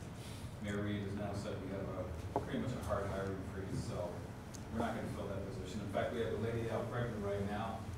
She had a baby. We haven't backfilled that position. So there's only one way to look at covering that extra time that we need, and that's through overtime. A lot of the overtime comes from, we're open from 8 until 4. That's when customers can come in. And of course, we're having to be out of there by 4 o'clock at the same time as getting the customers out of there by 4 o'clock and reconciling all the days of business and getting it into the bank at the end of the day. So inevitably, there's going to be overtime. You just can't avoid it. Unless you shorten the day and say, you're only going to take payments up to 3:30, and then you take a half hour to close down. That is possible. But once again, you're gonna meet with the ire of the public saying, you're closing the building down for half an hour at the end of the day when I need to come in there after I'm done work to pay my bill, and you'll hear a lot of that. I get off work at 3:30 and Yep. you better stay open But until there's 4. a draw. Yeah, but I- so. I think people will adapt to changing hours. Once again, yeah. Well, once again, if we give them. You're the one who'll get the hard time, Oh, yeah. right?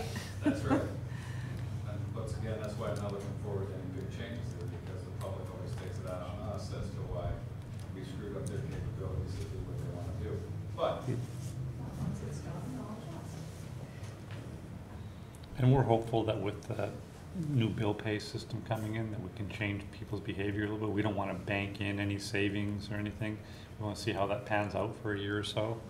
But we're hopeful that will release some of the workload off your people as well. We'll just keep our fingers crossed on that. I think we might get about 1,000 customers to do that, 750 to 1,000. And of course, it's going to replace a lot of them who currently use the e-check and the credit card payment options. So I don't know that we're going to gain additional as much as we're going to shift. The customers are going to be happy because they won't have the fees that everybody complains about, the 80-cent e-check charge and the $4.95 for every $400 of credit card charges. But I don't see the dynamics changing it that much that we're going to reduce the traffic dramatically that wants to come in and pay in person. Unless you tell them we're not going to accept any payments, in-person payments anymore. Send them by mail or send them electronically, do them any other way than come to the office. But most of the concern lies with the ones who pay in cash, is that correct? And that's because of payment. So we have heard several times that the median income is $35,000 in this city. And those people probably need this consideration. Right. Okay, But so. they could get a money order. Yeah, they would have to go to the post office, pay extra to get a money order and then mail it to us. Well, speaking as someone that always pays their bill in person, I would rather pay in person. Otherwise, I send it out in the mail. I look at the due date of the bill. That's the day I pay the bill.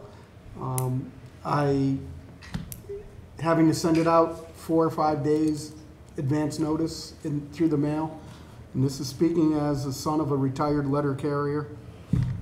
I don't have confidence that it will be there in time. I always use the, Well, now that it goes down to Albany, right? yeah. Right.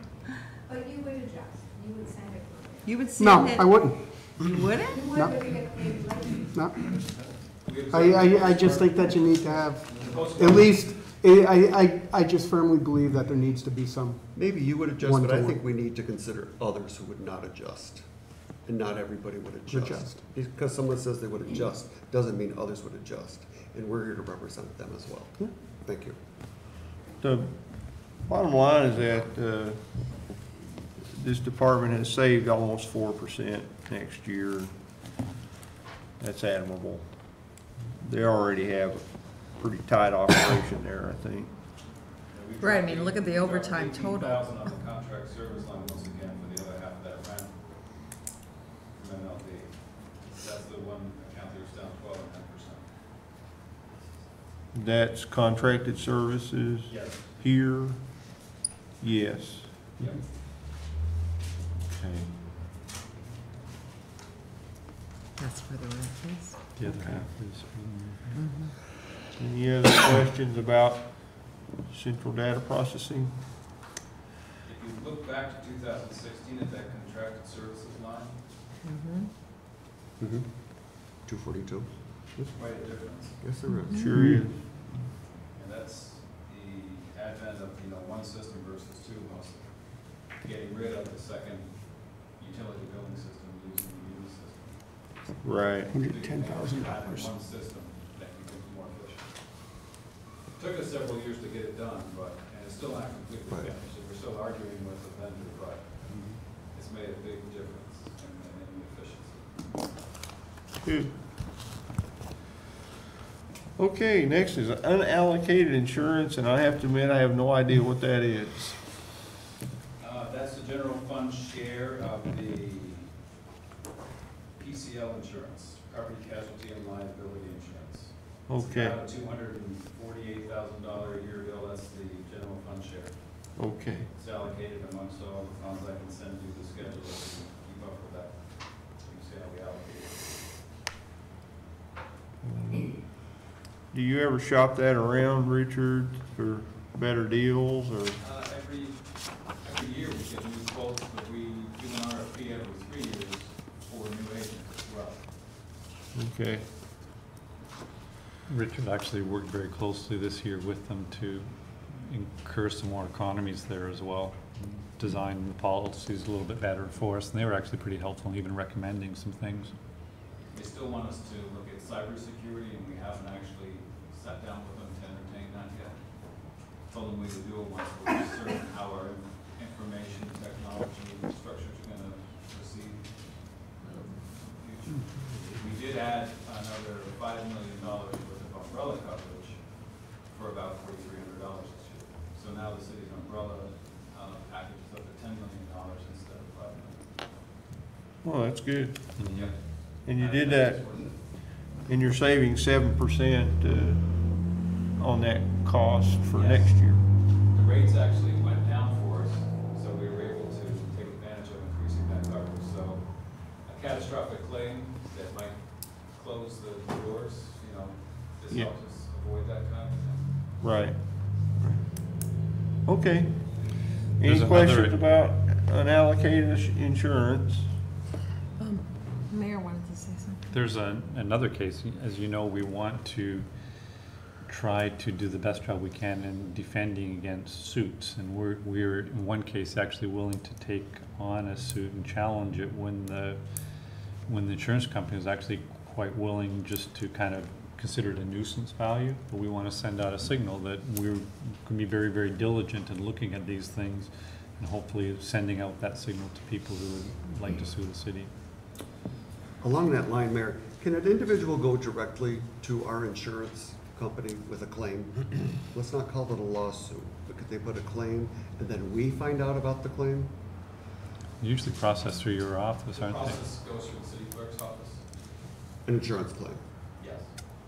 Any claim against the city is filed with the city clerk, that's what we tell everybody. File your claim there, and then it's forwarded to the insurance company. Now, if someone were to try and contact their insurance company directly, they would send them back to, Okay. go through the city clerk.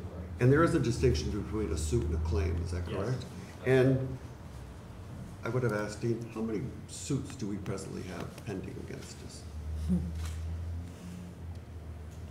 I think about 6 or 7. And of course, the way they go is they start as an insurance claim sometimes.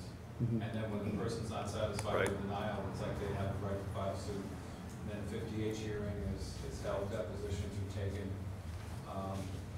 So I think we have about 6 or 7. Some for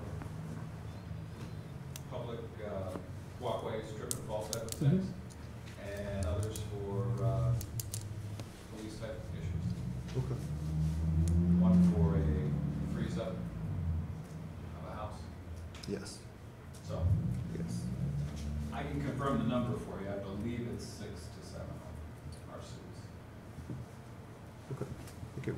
It's one of the minor parts of my job too, is keep track of all the insurance stuff.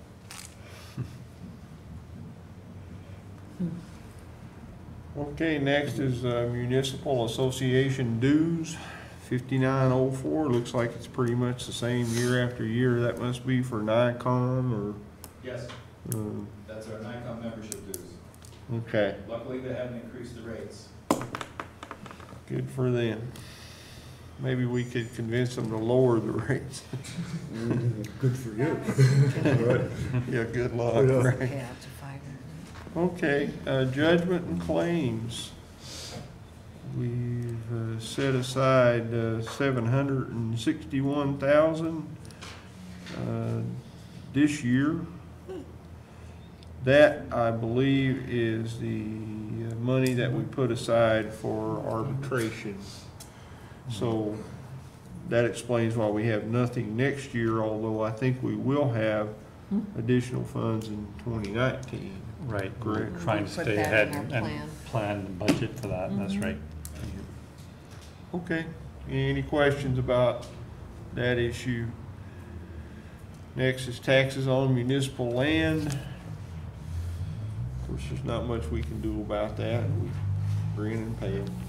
So, Well, that can go away if DPW moves inside the city, which is part of this plan to relocate MLD, sell the building on Miller Street, and relocate MLD and DPW to a common site within the city limits. No problem. I'd like to see that happen, but how soon, I don't know. I have to talk to the Mike and Mike show about that. That's right. How they feel about it. Make it so. Yeah, right. Okay. Okay, next That's is, that's 1/3 of the property taxes for those sites. Mm-hmm. We do the 1/3, 1/3, 1/3. Mm-hmm. okay, 1/3 the water, 1/3. 1/3 water and 1/3 sewer. Yeah. I know. It's my fault, I'm sorry. It's okay. No, it's perfectly all right to ask all the questions you want to. Police department is next. And this is the department with the largest number of employees and the largest budget, I believe. So we are constantly looking for ways to economize there, but I have a question. I see where the current year projection is 3.2 million, and for 2018, it's budgeted at 3.3 million. And I know that we are down, the department is down members. Is that increase over the projection, collective bargaining?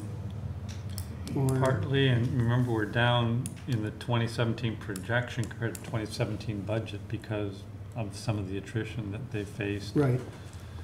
So then we're taking that, assuming that for next year at the current level of staffing. As you know, we added 3 people to the academy. They're relatively low cost compared to the people that they're replacing. That will move them up to a total staffing level. They were at 53 officers, now they'll be 48 officers, possibly 47 after the academy, because there's usually about 2/3 success rate with that.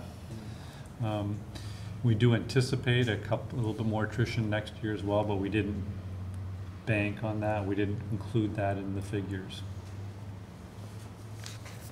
Thank you. I have a question about 4432. That is IT contract labor, I believe.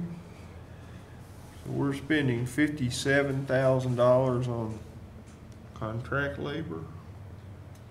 I would imagine that's software and purchase. The next item down is IT hardware and software. That's almost 23,000. Yep. The Yeah, police department up. started those 3 accounts in 2017 because they wanted to start to break out their IT or their technology costs from their contract services where they were buried before. As far as what the details of those are, I haven't been given those, I've just been given the numbers. Okay. We're And an gonna, IT vehicle expense? yes. Yes, Yeah. You know, Could be installation. I think that's Yeah. maybe to put computers in Yeah. vehicles. That's correct. Communications equipment too, Okay. probably. But let's get the chief here and ask him to explain that to us at our next yeah, I meeting. mean, give them a heads up and ask for a little report. And if you look at the actual numbers, they are spending on those line items. Yes, they are. They are.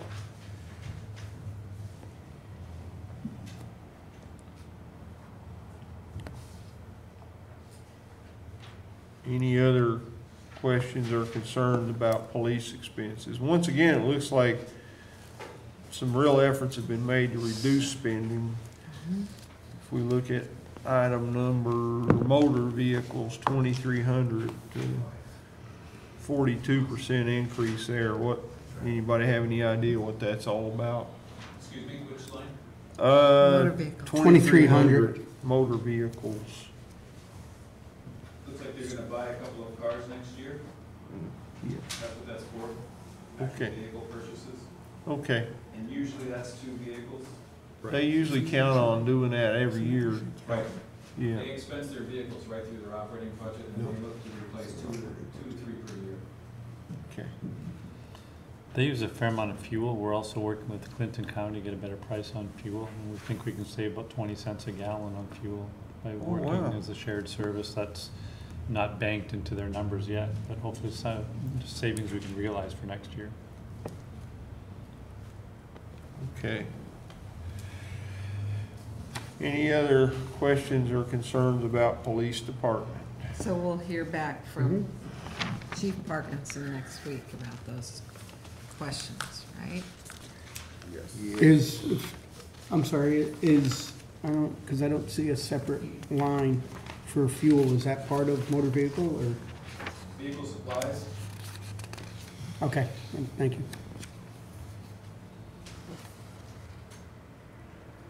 if you're gonna have individual department reviews, I can print just their budget sheets. You know, it'll show the up-to-date actual information of what the budget is, just so you can concentrate just on those line items, not have to bounce Yeah. back and forth through the And you know, That's the way we used to do it right, years ago. right. And then I can remember other times we've held, you know, I can remember one time, Mike gave us his whole itemized sheet of budget requests. You know, that was very helpful too, because you really can associate very particularly in a granular way to the items on there. Yeah, like you're gonna do this year. And when you start getting these munis overlays, like you were looking at, and I think there are webinars on munis that you've been looking at as well, that munis can do that, to give you that more granular information. You can put it up on the screen and we can all look at the same lines Right. at the same time and manipulate it. I think it'd be really helpful when you're able to do that. I do too. Okay. Asset seizure. And once again, that set of numbers has to be budgeted based on anticipated spending from the asset seizure fund, which is a machine fund. But you'll see the same amount of revenue is included in the upper section of the report as the expense, so this is a wash. It won't affect the bottom line of the taxes at all. Okay. And the actual spending from this does come out of a restricted reserve, not out of the general operating fund. Do we have any opportunities to save money with school crossing guards? I believe their pay went up this year. They did, yeah. Actually went up in 17 is what they meant by this year. I'll tell you, I think they're worth their weight for what we pay. They're quite a little paid, yeah, part-time. Okay, how about traffic lights? Any opportunities to save money there? That's a chargeback from MLD. And they do that based on the estimated cost for the traffic lights. And they forgive that cost that they bill us for as part of their pilot payment to the city.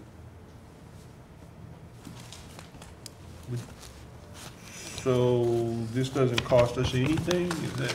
Well, yeah, it costs us $11,500, and it's not cash we get out of it for the pilot. If you look further up in the Okay, they subtract it from the pilot. Yeah. Pay. The Okay. actual cash piece. Let's say the pilot revenue is $652, and then they'll have traffic lights and street lights at about $240. They pay us the difference. Okay. So on an actual cash basis, we don't get the full pilot. We get forgiveness for the street lights and the traffic light costs. Okay. Because that is 240,000, correct? Right. Street lights and traffic signal lights, because that was part of our fiscal stress questionnaire. Yeah. Street lights, how many are owned versus leased? What does the city pay annual for street lights, total tariff charge utility company? Yeah. Have you thought of converting to LEDs? Okay, which, all right.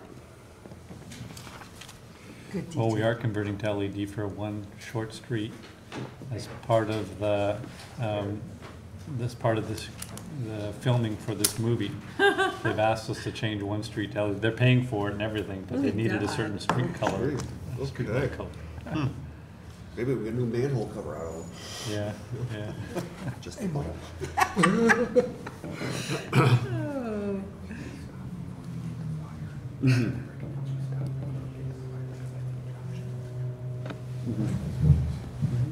Say it.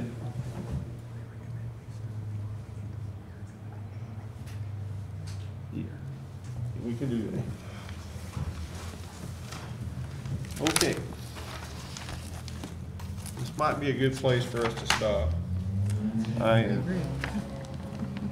Just before we get to fire. My day Were started you at. planning on being here for tonight? Oh. Would you come back next week, Scott? Okay. Okay.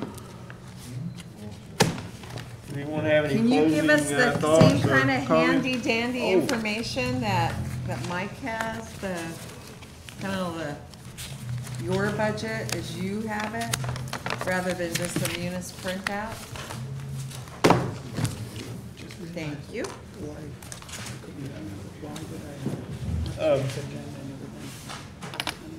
Our goal here is to find ways to save taxpayers' money or increase revenue. And so far tonight, I think we found about $9,000, but that's far short of our goal of $500,000.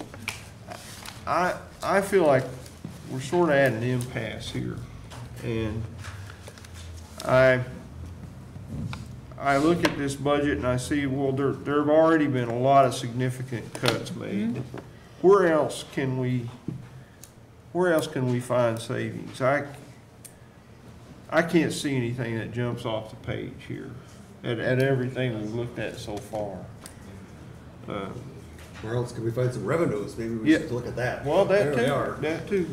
Is there anything you can do to help us, Mayor?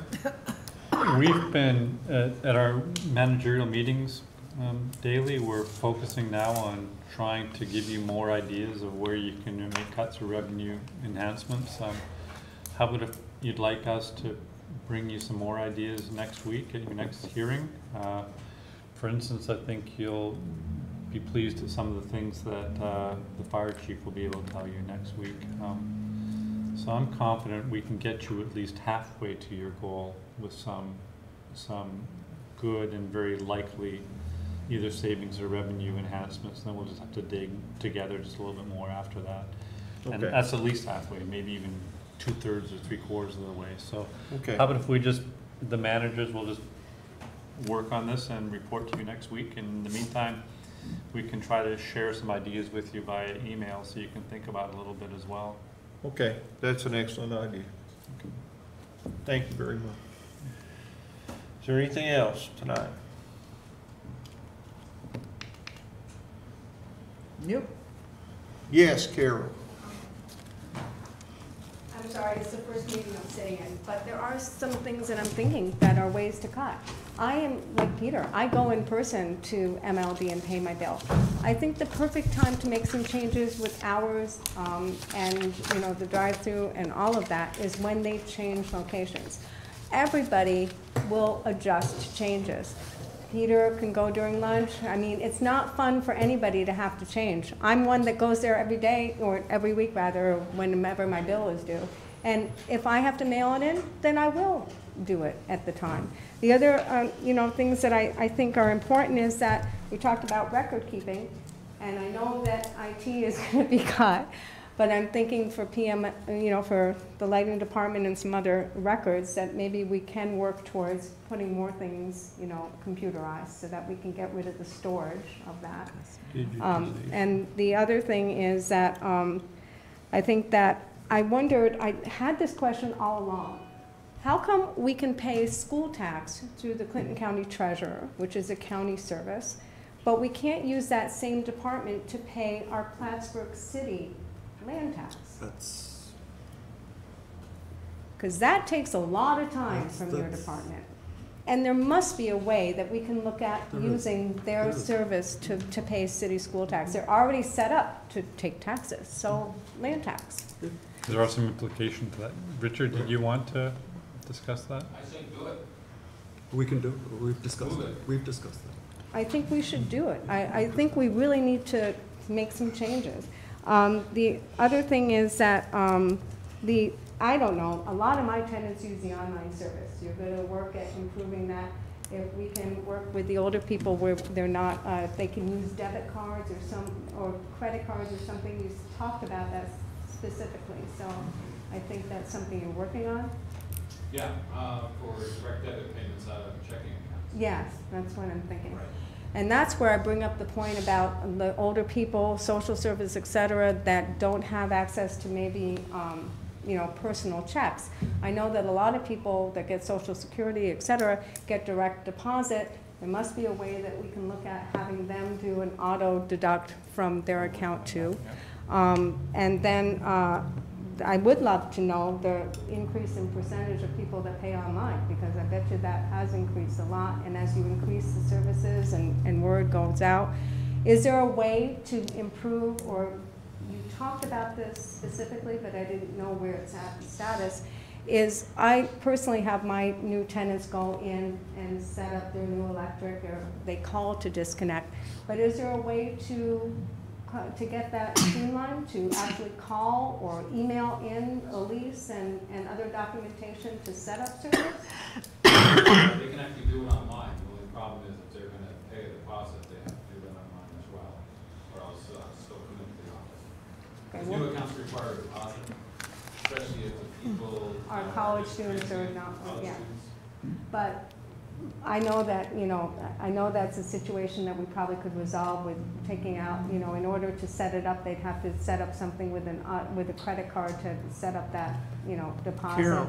Carol, we've all been here a really long time today, okay. And I just ask you to wrap up your Okay. comments. So please, we to can look go at on. some things, I'll talk to you about that. The Okay. police department too, I don't see why we can't I hate to say, maybe get rid of a couple officers, We're maybe. down from 58 to 40. I understand, but it still has such a large budget. Six at the moment.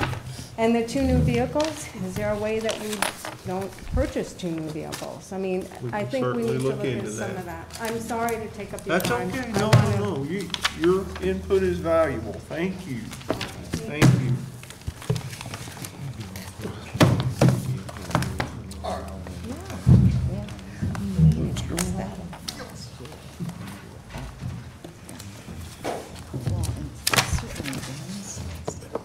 Looking at fuel efficiency. I like to do that. Yeah.